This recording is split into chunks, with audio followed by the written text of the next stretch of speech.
Sit అధికారులకు సంబంధించిన ఒక టీము ఉదయం మార్నింగ్ వచ్చినటువంటి సిస్టమ్స్ కానివ్వండి, ల్యాప్టాప్ కానివ్వండి, కంప్యూటర్ కానీ, కుర్చీలు కానీ ఇవన్నీ తీసుకొచ్చి ఒక సెటప్ అంతా ఏర్పాటు చేసుకోవడం జరిగింది. ఇప్పుడు కొద్దిసేపటి క్రితమే సిట్టు అధికారులు ఎవరైతే ఉన్నారో విజయ్ కుమార్ కానివ్వండి, శ్రీనివాస్ కానీ, శ్రీధర్ కానీ, రితిరాజు ఎవరైతే ఉన్నారో, నారాయణ రెడ్డి, వీళ్ళంతా సిట్టు 9 మంది అధికారులు ఎవరైతే ఉన్నారో 9 మంది అధికారులలో ఈ వాళ్ళ 5 మంది అధికారులు సిట్టు అధికారుల బృందం కొద్దిసేపటి క్రితమే కేసీఆర్ నివాసంలోకి వెళ్ళినటువంటి పరిస్థితి అయితే ఉంది. ఇప్పుడే కొద్దిసేపటి క్రితమే వాళ్ళకి సంబంధించిన డాక్యుమెంట్స్ అన్ని కూడా తీసుకొని లోపలికి వెళ్ళారు. కనీసం కాసేపట్లో దర్యాప్తు వేగవంతం చేస్తామని చెప్పుకోవచ్చు. ఇప్పుడు ఆల్రెడీ 2nd ఫ్లోర్లో సెటప్ అంతా ఏర్పాటు చేసుకున్నట్టు కూడా చెప్తున్నటువంటి పరిస్థితి. 2వ ఫ్లోర్లో ఉన్నటువంటి కేసీఆర్ నివాసంలోనే సిట్టు అధికారులంతా ఒక రూమ్ ఏదైతే ఉందో దాంట్లో అన్నీ కూడా సిస్టమ్ పెట్టి ఏర్పాటు చేస్తారు. దాంట్లో భాగంగా అన్నీ కూడా టెక్నికల్ ఎవిడెన్స్ ఆధారంగా తను విచారించబోతున్నారని చెప్పాలి. అంత with audio recording, video audio రికార్డింగ్తోనే మొత్తం విచారించబోతున్నారని కూడా చెప్పుకోవాలి. ఎందుకంటే ఆల్రెడీ తను మాట్లాడినటువంటి మాటలు కానివ్వండి, సిట్టు అధికారులు ఎటువంటి ప్రశ్నలు సంధిస్తున్నారు, ఏ ప్రశ్నలు వేస్తున్నారు, ఇది వేసేటటువంటి ప్రశ్నలకు కేసీఆర్ ఏం చెప్తున్నాడు అదంతా కూడా రికార్డ్ అంతా చేస్తున్నటువంటి పరిస్థితి అయితే ఉన్నది. ఎందుకంటే ఆల్రెడీ రికార్డింగ్ సిస్టమ్ కనుక లేకుంటే కనుక కష్టమయ్యేతరమైనటువంటి పరిస్థితులు ఉండేది. ఎందుకంటే ఎవరైతే మీ రాజకీయ నేతలందరూ కూడా మాట మార్చేటువంటి పరిస్థితిలో ఉంటుంది కనుక అది దృష్టిలో పెట్టుకొని టెక్నికల్ ఎవిడెన్స్ ఆధారంగానే టెక్నికల్ ఎవిడెన్స్ ముందు పెట్టి ఈ ఫోన్ టాపింగ్ వ్యవహారం అంతా కూడా కేసీఆర్ను ప్రశ్నించబోతున్నటువంటి పరిస్థితి ఉన్నది. ఎందుకంటే ఆల్రెడీ విజయ్ కుమార్ ఎస్బీలో ఉన్నటువంటి విజయ్ కుమార్ ఆల్రెడీ ముక్కుసూటి అయినటువంటి మనిషి అని కూడా చెప్పుకోవచ్చు. విజయ్ కుమార్ ఐపీఎస్ అధికారి తన నేతృత్వంలోని ఈ రోజంతా విచారణ జరగబోతున్నటువంటి పరిస్థితి అయితే ఉన్నది. ఎందుకంటే విజయ్ కుమార్ అనే విషయం అందరికీ తెలిసిన విషయం. ఎందుకంటే ఆల్రెడీ తను ఎక్కడ పోస్టింగ్లు ఇచ్చినా ప్రతి చోట కూడా నేను చేస్తాను, నాకేమీ అభ్యంతరం లేదని చెప్పినటువంటి వ్యక్తి. గతంలో కూడా చూసాము. అదేవిధంగా కేటీఆర్తో ఒకసారి కూడా గొడవ జరిగినప్పుడు కూడా తను నిక్కచ్చిగా మాట్లాడిన పరిస్థితి మనం గతంలో చూస్తాం. అదేవిధంగా ఈరోజు సిట్టు అధికారులలో కూడా విజయ్ కుమార్ రావడము, ఇదంతా వల్ల తనకు సంబంధించిన టీం అందరూ తీసుకొని రావడం, తన టెక్నికల్ ఎవిడెన్స్ అన్ని కూడా తీసుకొచ్చి విచారించబోతున్నటువంటి పరిస్థితి అయింది. కాసేపట్లో 3 గంటల ఎగ్జాక్ట్లీ అన్నారు కనుక 5 నిమిషాలు విజయ్ కుమార్ గారితో పాటు అంటే సిట్టు బృందంలో అధికారులు మనం ఆల్రెడీ చెప్పాము. దీంట్లో ఎవరైతే 9 మంది అధికారులలో ఇవాళ పాల్గొన్నటువంటి అధికారులు ఎవరైతే ఉన్నారో కేసీఆర్ నివాసానికి చేరుకున్న దాంట్లో డీఐజీగా ఉన్నటువంటి విజయ్ కుమార్, ఏసీపీ వెంకటగిరి, ఏసీపీ శ్రీధర్, అంటే తను ఆల్రెడీ టీజీనాబ్లో ఉన్నటువంటి అధికారి అని చెప్పుకోవాలి. తను ఆల్రెడీ సిట్టులోకి తను ఏర్పాటు చేయడం. అడిషనల్ డీసీపీగా ఉన్నట్టు కేఎస్ రావు, శ్రీనివాసరావు అంటారు తను, అంటే అడిషనల్ డీసీపీగా ఉన్నట్టు రవీందర్ రెడ్డి అండ్ రితిరాజ్, ఒక మహిళ కూడా అధికారి వచ్చింది. వీళ్ళందరూ కూడా దాదాపుగా 5 మంది టీము ఇవాళ కేసీఆర్ నివాసానికి చేరుకున్నటువంటి పరిస్థితి ఉంది. అంతా కూడా ఈ ఫోన్ ట్యాపింగ్ వ్యవహారం అంతా కూడా, ఎందుకంటే ఆల్రెడీ గతంలో చూసినట్టయితే ఎవరైతే ఉన్నారో తిరుపతి అన్న కానీ, భుజంగరావు కానీ, ప్రణీతరావు కానీ, ప్రభాకర్ రావు, వీళ్ళందరినీ కూడా విచారించిన నేపథ్యంలో చాలా సందర్భంలో కూడా ప్రణీతరావు విచారించినప్పుడు కానివ్వండి, తిరుపతి అన్న విచారించినప్పుడు కానివ్వండి, ఇదంతా కూడా రాధాకృష్ణరావు, వీళ్ళందరినీ కూడా విచారించినప్పుడు కూడా ముఖ్యమంత్రికి గతంలో ఉన్నటువంటి ముఖ్యమంత్రి కేసీఆర్ పేరు కూడా ప్రస్తావనకు వచ్చినట్టు నేపథ్యంలో తనకు సంబంధించినటువంటి వ్యవహారంలోనే మరి తన మెప్పు కోసం చేశారా, తను చెప్పడంతో చేశారా అనేది కూడా పూర్తిగా విచారణ జరగబోతుంది. ఎందుకంటే ఆల్రెడీ తన సంబంధించినటువంటి షాడో సీఎంగా ఉన్నటువంటి పేరు ఉన్నటువంటి వ్యక్తి ఎవరైతే ఉన్నారో సంతోష్ రావును విచారించారు. సంతోష్ రావు ఏం స్టేట్మెంట్ ఇచ్చారు, సంతోష్ రావుకు చూపించినటువంటి టెక్నికల్ ఎవిడెన్స్ ఏంది, ఇవాళ కేసీఆర్కి చూపించినటువంటి టెక్నికల్ ఎవిడెన్స్ ఇది, ఇదంతా కూడా టెక్నికల్ ఎవిడెన్స్ ఆధారంగానే కేసీఆర్ను విచారించబోతున్నారని కూడా చెప్పుకోవాలి.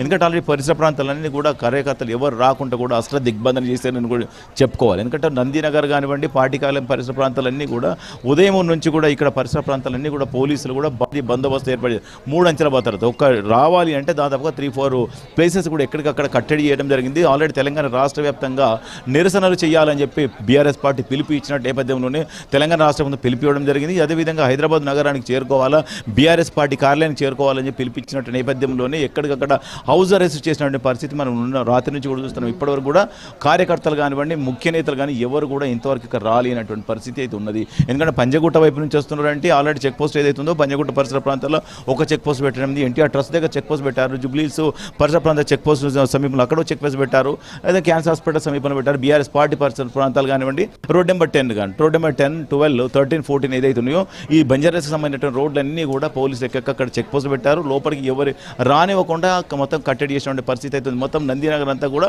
పోలీసు గుప్పెట్లకు ఉందని కూడా చెప్పుకోవచ్చు అయితే కానీ. ఎందుకంటే అలా మనం చూస్తున్నాం ఉదయం నుంచి కూడా ఇప్పటి వరకు కూడా పోలీసులు భారీ బందోబస్తు ఏర్పాటు చేశారు. లోపలికి ఎవరు కేవలం లోపల మాత్రము నిన్న ఉదయం ఇప్పుడు చూసాము దాంట్లో ఉన్నటువంటి ఎవరు మన కేరళ ముఖ్య నేతలు ఎవరైతే హరీష్ రావు దాంట్లో ఉన్నటువంటి పరిస్థితి, కేసీఆర్ నివాసంలో హరీష్ రావు ఉన్నాడు, కేటీఆర్ ఉన్నాడు, ఎర్రబెల్లి దయాకర్ ఉన్నాడు, ఆర్ఎస్ ప్రవీణ్ కుమార్ ఉన్నాడు, మిగతా వాళ్ళు మాత్రమే ఉన్నారు. ఇప్పుడు అవసరం అనుకుంటే కూడా కాసేపట్లో ప్రారంభమవుతున్నటువంటి నేపథ్యంలోనే ఎవరు ఉండకూడదని చెప్తే అవసరం అనుకుంటే వాళ్ళని కూడా కిందకు పంపించేటువంటి పరిస్థితి ఉంటుందని చెప్పుకోవాలి. ఎందుకంటే లోపల ఎలాంటి ఇబ్బందులు తలెత్తకుండా ముందస్తు జాగ్రత్తలోనే లోపలికి ఎవరు రాకూడదు, కేవలం ఇంటి వాళ్ళు మాత్రమే ఉండాల్సిన పరిస్థితిని పోలీసుల ముందస్తుగా చెప్పినటువంటి పరిస్థితి ఉంది. ఈ లీగల్ ఒపీనియన్ తీసుకున్న పరిస్థితి మరి 160 CRPC నోటీసులు జారీ చేశారు. దాని ఆధారంగానే మొత్తం తన వాళ్ళ టెక్నికల్ ఎవిడెన్స్ ఆధారంగానే కూడా వాళ్ళు లీగల్ ఒపీనియన్ తీసుకోవడం జరిగింది. ముందు తను రాను చెప్పడం జరిగింది, సహకరిస్తాను 160 CRPC కింద కేసీఆర్ కి ఇవ్వడం అసలు ఆ నోటీసులే చెల్లవు అని చెప్పి బీఆర్ఎస్ లీగల్ సెల్ అంటోంది కదా, ఏంటి దానికి సంబంధించి? అంటే 160 CRPC నోటీస్ అయితే జారీ చేశారో కానీ ఒక స్టేట్మెంట్ రికార్డ్ చేయాల్సిన పరిస్థితి ఉంటుంది. ఎవరికైనా ఏదైనా ప్రతి ఒక్కరు కూడా సాక్షిగా విట్నెస్ కింద రికార్డ్ చేయడానికి మాత్రమే అది ఖచ్చితంగా ఉపయోగపడుతుంది. ఎందుకంటే ఒక్కొక్క లీగల్ ఒపీనియన్ ఒక రకంగా చెప్తుంటుంది. మనం ఆల్రెడీ పోలీసు లీగల్ ఒపీనియన్ సంబంధించి చూసుకున్నట్టయితే 160 CRPC ఖచ్చితంగా ఇవ్వాల్సిందే. ప్రతి ఒక్క వ్యక్తి కూడా 160 CRPC నోటీస్ ఇచ్చి కేవలం సాక్షిగా విట్నెస్ కింద అనమాట, తను తెలుగులో విట్నెస్ కింద తను ఒక స్టేట్మెంట్ రికార్డ్ చేస్తారో అసలు ఏం జరిగింది, తన ప్రభుత్వంలో 2018 కానివ్వండి, 2023 కానివ్వండి, బై ఎలక్షన్ జరిగిన నేపథ్యం కానివ్వండి, మొన్న జరిగిన ఎలక్షన్ ఇవన్నిటికి సంబంధించినటువంటి ఫోన్ ట్యాపింగ్ వ్యవహారం అంతా కూడా ఆల్రెడీ సిట్టు దగ్గర ఉన్నటువంటి టెక్నికల్ ఎవిడెన్స్ ఆధారంగా ఇవాళ విచారించబోతున్నారు. అంటే ఆల్రెడీ గతంలో చూసుకున్నాం, రాధాకిషన్ రావు కూడా చాలామంది వ్యాపారవేత్తలు కానివ్వండి, ఫార్మా కంపెనీలు కానివ్వండి, రియల్ ఎస్టేట్ వ్యాపారవేత్తలు కానివ్వండి, అవాల సొమ్ము తరలిస్తున్న వాళ్ళందరినీ కూడా ఫోన్ ట్యాపింగ్లో పాల్పడి వాళ్ళ దగ్గర నుంచి దండుకున్నటువంటి పరిస్థితి అనేది గతంలో కూడా ఆరోపణలు చేసిన పరిస్థితి అయితే ఉన్నది. అదే ప్రభాకర్ రావు ఎన్ని నెంబర్లు ఇచ్చాడు, అదేవిధంగా ప్రణీత్ రావు ఎన్ని నెంబర్లు ఇచ్చారు, ఎవరెవరు నెంబర్లు ఇచ్చారు, ఇదంతా కూడా ఎవరి ఆధారం, ఎవరు చెప్పడం, ఎవరి మెప్పు కోసం ఫోన్ ట్యాపింగ్లకు పాల్పడ్డారు అన్న దానిపైన ఇవాళ కీలకంగా మారిపోతుందని చెప్పాలి. కేసీఆర్కి తెలిసి జరిగిందా, తెలియక జరిగిందా, తెలిసినా కానీ ఎందుకు చెప్పలేరు అన్న దానిపైన కూడా ఇవాళ విచారణ జరగబోతుంది. ఫోన్ ట్యాపింగ్ తీసుకొచ్చే ప్రయత్నం జరుగుతుంది కూడా. దుర్గేష్ 1 minute. నందినగర్లో కేసీఆర్ నివాసంలో ప్రస్తుతం సిట్ అధికారులు కేసీఆర్ని విచారిస్తున్నారు. ముఖ్యంగా డిఐజీ విజయ్ కుమార్ నేతృత్వంలో సిట్ బృందం కేసీఆర్ని విచారణ జరుపుతోంది ఫోన్ ట్యాపింగ్కి సంబంధించి. ఈ నేపథ్యంలోనే రాష్ట్ర వ్యాప్తంగా పెద్ద ఎత్తున నిరసనలు చేయాలి అని చెప్పి బీఆర్ఎస్ పిలుపునిచ్చిన నేపథ్యంలో అనేక చోట్ల నిరసన ప్రదర్శనలు జరుగుతున్నాయి. కానీ ఇక్కడ మాత్రం పటిష్టమైన భద్రతల మధ్య జరుగుతోంది. మరోవైపు బీఆర్ఎస్ కార్యాలయంలో పరిస్థితి ఎలా ఉందో మా కరెస్పాండెంట్ రామ్ నరేష్ అందిస్తారు. దుర్గేష్, మీరు లైన్లోనే ఉండండి. రామ్ నరేష్, చెప్పండి, ఏంటి అక్కడేంటి బీఆర్ఎస్ కార్యాలయం దగ్గర పరిస్థితి? నిన్నటి నుంచే పెద్ద ఎత్తున నిరసనలు చేయాలి అని పిలుపునిచ్చారు కదా, ఎలా జరుగుతున్నాయి నిరసనలు? బీఆర్ఎస్ అధినేత మాజీ ముఖ్యమంత్రి కేసీఆర్ కు సిట్ నోటీసులు ఇచ్చిన నేపథ్యంలో ఈ రోజు రాష్ట్ర వ్యాప్తంగా బీఆర్ఎస్ పార్టీకి సంబంధించిన నేతలంతా కూడా నిరసనలు వ్యక్తం చేస్తున్నారు. రాష్ట్ర వ్యాప్తంగా చూసుకుంటే ప్రభుత్వ దిష్టిబొమ్మలు, అదేవిధంగా సీఎం రేవంత్ రెడ్డి దిష్టిబొమ్మలు దగ్ధం చేస్తున్న పరిస్థితి ఉంది. ఏదైతే సిట్ నోటీసులు ఇచ్చారో అదంతా కూడా రాజకీయ కుట్ర కోణంలో భాగంగానే ఇచ్చారు. ఏదైతే ఫోన్ ట్యాపింగ్ అనేది దేశవ్యాప్తంగా జరుగుతుంది, అన్ని రాష్ట్రాల్లో జరుగుతుంది, కానీ ఇక్కడ కావాలని చెప్పేసి రాష్ట్ర ప్రభుత్వం కేసీఆర్ కుటుంబాన్ని ఇబ్బంది పెట్టాలని చెప్పేసి నోటీసులు ఇచ్చి ఈ రోజు విచారణ పిలుస్తున్నట్టు కూడా రాష్ట్ర వ్యాప్తంగా నిరసనలు వ్యక్తం చేస్తున్నారు. అయితే తెలంగాణ భవన్ వద్ద ఉదయం నుంచి కూడా పెద్ద సంఖ్యలో కార్యకర్తలు తరలి వచ్చిన పరిస్థితి ఉంది. తెలంగాణ భవన్ వద్ద సీఎం రేవంత్ రెడ్డి దిష్టిబొమ్మ దగ్ధం చేసి నిరసన వ్యక్తం చేయడం జరిగింది. ఇదే అంశానికి సంబంధించి మనతో మాట్లాడడానికి బీఆర్ఎస్ లీడర్లు ఉన్నారు. చెప్పండి, అంటే ఈ రోజు రాష్ట్ర వ్యాప్తంగా కూడా పెద్ద ఎత్తున నిరసనలు వ్యక్తం అవుతున్నాయి. కేసీఆర్ కి సిట్ నోటీసులు ఇచ్చింది, దీనికి సంబంధించి ఇప్పుడు సిట్టుకు మేము పూర్తిగా సహకరిస్తున్నాం. సిట్టు మాకు సహకరించడం లేదు. అంటే సిట్ ఇవాళ ఇచ్చింది ఫోన్ ట్యాపింగ్ విషయంలో సాక్షిగా కేసీఆర్ కానీ, కేటీఆర్ కానీ, మా హరీష్ను కానీ, సంతోష్ కానీ సాక్షులుగా విచారణ చేయాలి. వీరు సాక్షులుగా విచారణ చేయాల్సిన సిట్టు మా నలుగురు నేతలను నిందితులుగా చిత్రీకరించేటువంటి ప్రయత్నం చేస్తుంది. దీన్ని మేము తీవ్రంగా ఖండిస్తూ ఉన్నాం. కేసీఆర్ గారు తన నియోజకవర్గమైనటువంటి గజ్వేల్లోని తన నివాసంలో ఉంటున్నాడు. అది అందరికీ తెలుసు. మీ పొన్నం ప్రభాకర్, కొండా సురేఖ, అనేక మంది అధికారులు రెగ్యులర్గా వచ్చి అవసరమైనటువంటి ఇన్విటేషన్స్ ఇచ్చిపోతున్నారు. కానీ ఇవాళ ఇక్కడ అతుకు పెట్టడం ద్వారా ఒక నిందితుని మీద ప్రయోగించినటువంటి ప్రొసీజర్ను ప్రయోగించడం అనేటువంటిది ఇవాళ తెలంగాణ సమాజం పూర్తిగా ఖండిస్తూ ఉన్నది. కేసీఆర్ గారు చాలా స్పష్టంగా చెప్పారు, నేను విచారణకు వస్తాను. అందులో ఏమీ లేదు. అసలు సిట్టు విచారణలో ఇవాళ పొలిటికల్లో ఉన్నటువంటి నాయకులకు ఏం సంబంధం ఉంటుంది? నిజంగానే ఆ రోజు ఏమైనా ఫోన్ ట్యాపింగ్ జరిగి ఉంటే దానికి శివధర్ రెడ్డి బాధ్యుడవుతాడు, లేకుంటే మహేందర్ రెడ్డి బాధ్యుడవుతాడు, అప్పుడు ఉన్నటువంటి పోలీస్ అధికారులు బాధ్యులవుతారు. నిజంగానే ఫోన్ ట్యాపింగ్ జరుగుతలేదా భారతదేశంలో? ఎక్కడ? ప్రపంచవ్యాప్తంగా జరుగుతుంది. ఇక్కడ కూడా జరిగింది. 75 ఏళ్ళుగా ఇప్పుడు కూడా జరుగుతుంది. మా తెలంగాణ భవన్లో ఏం జరుగుతుందో, మా తెలంగాణ భవన్లో ఉన్న నాయకుల ఫోన్లు ట్యాప్ చేస్తూ ఉన్నారు, మా హరీష్ ఫోన్ ట్యాప్ చేస్తూ ఉన్నారు, మా కేటీఆర్ ఫోన్ ట్యాపులు చేస్తూ, అందరూ ఆ ఫోన్ ట్యాపింగ్ నడుస్తూ ఉంది.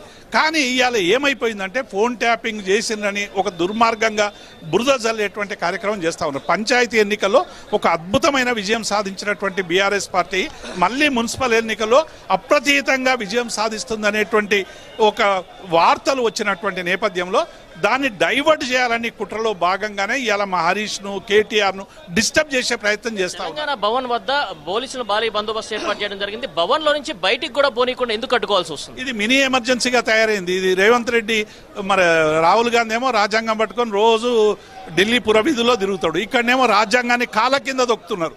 పౌరులకు హక్కులు లేకుండా చేస్తున్నారు. నాయకులకు భావ ప్రకటన స్వేచ్ఛ లేకుండా చేస్తున్నారు. సోషల్ మీడియా సైనికులకు తమ భావాన్ని చెప్పేటువంటి అవకాశం లేకుండా చేస్తున్నారు. మీడియా మీద అవాకులు చవాకులు వెళ్తా ఉన్నారు. కాబట్టి ఇది ఒక మినీ ఎమర్జెన్సీగా ఇవాళ తయారైంది. డెఫినెట్గా తెలంగాణ మట్టిలోనే ఒక పోరాడే తత్వం ఉంది. తెలంగాణ మట్టిలోనే ఒక ప్రశ్నించే తత్వం ఉంది. తెలంగాణలో ఎక్కువ మీరు నిర్బంధం చేస్తే ఎటువంటి ఘటనలు జరిగినాయో మనకు చాలా సాయుధ రైతాంగ పోరాటం నుంచి నక్సల్బరీ రైతాంగం వరకు వాళ్ళు త్యాగాలు చేసినటువంటి రక్తంతో ఇలా మట్టి ఎరుపై ఉన్నది తెలంగాణలో అంతా కూడా. డెఫినెట్గా ఆ చైతన్యంతో తెలంగాణ ప్రశ్నిస్తుంది. ఇవాళ బీఆర్ఎస్ పార్టీ 20 ఏళ్లుగా ఒక ప్రజాస్వామిక పద్ధతిలో ప్రజల్ని చైతన్యవంతం చేసి హింసకు తావు లేకుండా ఇవాళ చేస్తున్నటువంటి పద్ధతిని ఇలా ప్రపంచమంతా హర్షిస్తూ ఉన్నది. ఇవాళ మా కేసీఆర్ గారు హింసకు తావు లేకుండా తెలంగాణ తీసుకురావాలని భారతదేశ చిత్రపటంలో తెలంగాణను ఆవిష్కరించినటువంటి ఒక మహానాయకుడు. ఇవాళ కేసీఆర్ను టచ్ చేయడం అంటే మొత్తం 4 కోట్ల ప్రజల్ని టచ్ చేసినట్టు. 4 కోట్ల ప్రజల గుండెలను, ఎందుకంటే తెలంగాణ ఉద్యమం లేని రేవంత్ రెడ్డికి తెలంగాణ భావోద్వేగం ఏమర్థమవుతుంది.